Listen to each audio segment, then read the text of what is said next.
Nan, I'm sorry to interrupt, but George Bush had this plan, which was to let people play the stock market through their Social Security accounts. I'm wondering that we haven't heard much about it lately, considering what happened to the stock market. I wonder if you went along with him on that. Right. Here's my feeling about Social Security and my policy. What we have to do, we have an obligation to fulfill the commitments that we have made to those who are receiving benefits now and those who expect to receive benefits in the near future.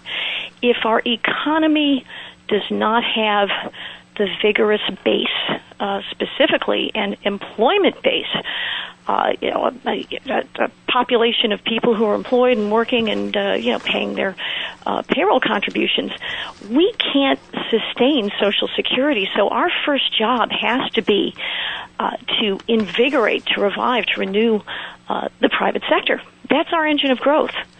So to do that, we need to take certain steps.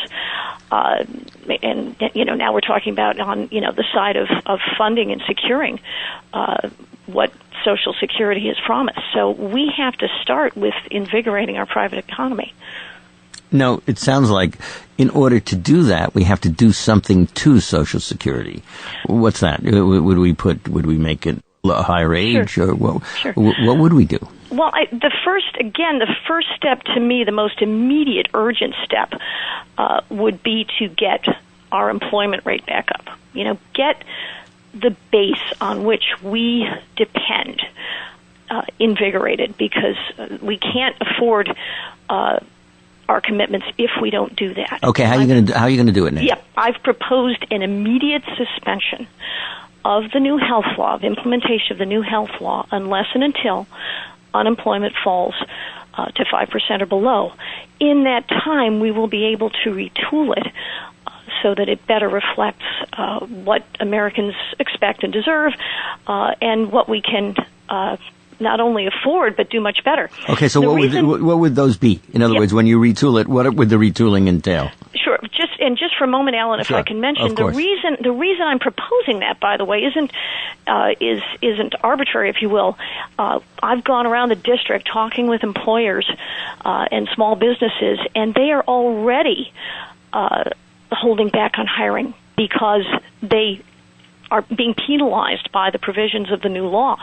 For one thing, those who insure their employees are finding that, again, we did nothing to open up a competitive insurance marketplace with this new health law. So those who are stuck, and they all are captive, if you will, within the New York State marketplace in our case, are finding that their insurance premiums are projected to skyrocket. So they're already finding that it's going to be very difficult to sustain the benefits for the employees they have now. In addition, the new law, of course, has an employer mandate that will have progressive penalties if employers don't provide insurance privately.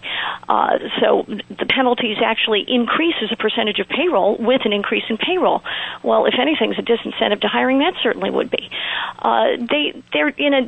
Employers know, and small businesses know, they're in an environment that is tax heavy, if you will, and getting worse.